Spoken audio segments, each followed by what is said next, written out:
Hi Tirumala Tirupati Venkateswara స్వామి భక్తులందరికీ స్వాగతం. మనం ఇప్పటి వరకు తిరుమలలో అనేక క్షేత్రాలు అన్నీ కూడా చూసుంటాం. ఆకాశగంగా, పాప వినాశనం, తుంబురు తీర్థం, రామకృష్ణ తీర్థం అని చూసుంటాము. ఈ మధ్య కాలంలోనే ప్రసిద్ధిగాంచింది, కానీ చాలా పురాతనమైనది, ఇప్పుడే భక్తుల్లోకి వచ్చింది నాగతీర్థం.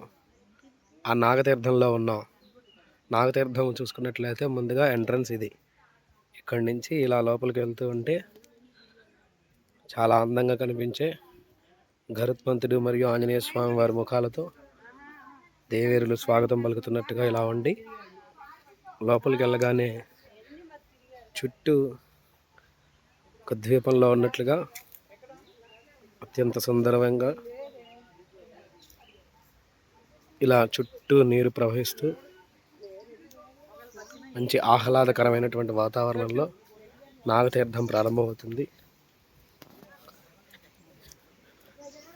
ఈ నాగతీర్థానికి ప్రధానమైన తీర్థ భాగం ఇది. ఇక్కడ మీరు గమనిస్తున్నట్లయితే ఇదంతా తీర్థానికి ప్రధాన భాగంగా చెప్పుకోవచ్చు. ఈ నీరు ఇక్కడ ఎప్పుడూ ఇదే స్థాయిలో ఉంటుంది. ఇక్కడ నీరు ఎక్కడి నుంచి వస్తుందో తెలియదు, కానీ ఎప్పుడూ అలా ప్రవహిస్తూ ఉంటుంది. ఇంత ట్రాన్స్పరెంట్గా మీరు గమనించినట్లయితే లోపల భూభాగం అంతా కూడా మనకు కనబడుతుంది. మీరు గమనించారా? నీటి లోపల రాళ్ళు కూడా ఎంత బాగా కనబడుతున్నాయో.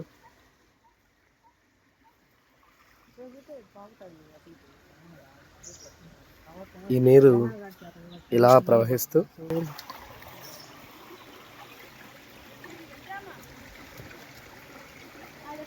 అలా చుట్టూ ఉన్న తీర్థంగా ఏర్పడుతుంది. చాలా ఆహ్లాదకరంగా ఉంది కదా. ఇంకొక అడుగు ముందుకెళ్దాం.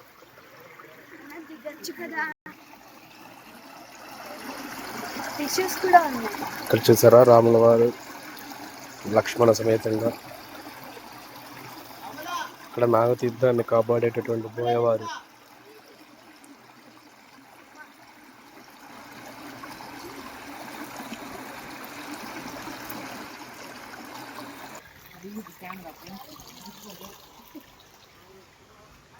నిజానికి ఇక్కడ భక్తులు చెప్తున్నది ఏంటంటే, ఈ నాగతీర్థంలో పంచపాండవులు వచ్చి స్వామివారి దర్శనార్థమై వచ్చినప్పుడు, ఆ విష్ణుమూర్తి దర్శనార్థమై వచ్చినటువంటి పంచపాండవులు ఇక్కడ స్నానం చేసి సేద తీరి తదనంతరం ఆ నాగేంద్రుడి అనుగ్రహంతో స్వామివారి దర్శనం చేసుకునే వాళ్ళని చెప్పేవాళ్ళు.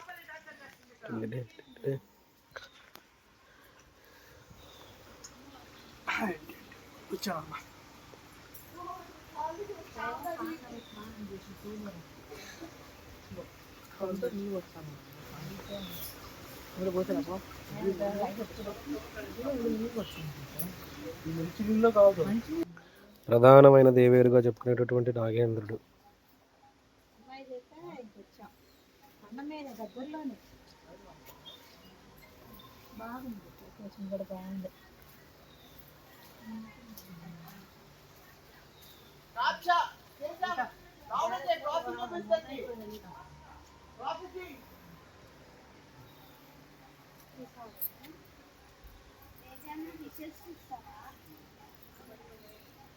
ఇక్కడ జంట నాగులు, నాగేంద్రుడు, సుబ్రహ్మణ్య స్వామి స్వరూపంగా దేవేరులుగా నాగరాజుల వారు ఈ నాగతీర్థాన్ని దర్శించడం వల్ల సంపూర్ణమైనటువంటి సర్పదోషం అంతా కూడా తొలగిపోయి సత్సంతానం కలిగి సంపూర్ణమైనటువంటి సర్వశత్రు భయాలు, సర్పదోషాలు తొలగిపోతాయని ప్రతీతి.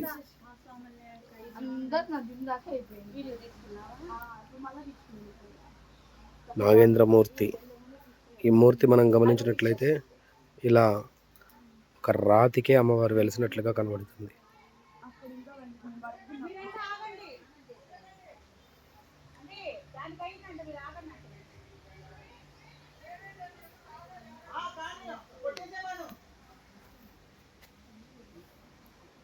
ఆ పంచపాండవుల్ని సేవిస్తున్నట్లుగా భక్త దాస ఆంజనేయ స్వామి వారు.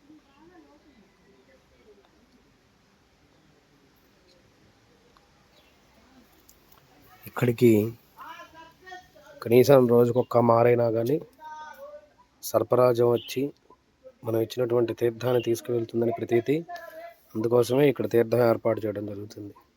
ఆ పాలని ఇక్కడ కప్పుల్లో పోయటం వల్ల సర్పరాజు వచ్చి ఆ తీర్థాన్ని స్వీకరించి వెళ్తారు, భక్తులను అనుగ్రహిస్తారని చెప్పి ప్రతీతి. ప్రదక్షిణ స్వరూపంగా స్వామివారిని గమనిద్దాం.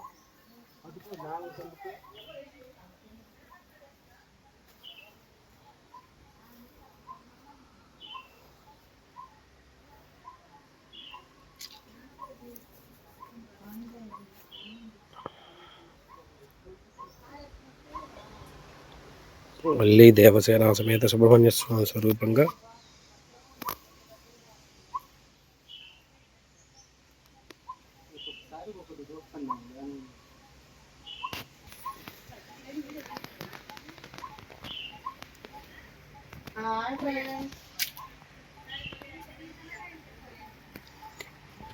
ఇంత ఆహ్లాదకరమైనటువంటి ఈ నాగరాజ తీర్థాన్ని భక్తులందరూ దర్శించి ఆ నాగరాజుని యొక్క కృపతో, వెంకటేశ్వర స్వామి వారి యొక్క కృపతో సంపూర్ణమైన సత్సంతాన్ని పొంది సకల ఐశ్వర్యాలని పొందగలరని మనవి.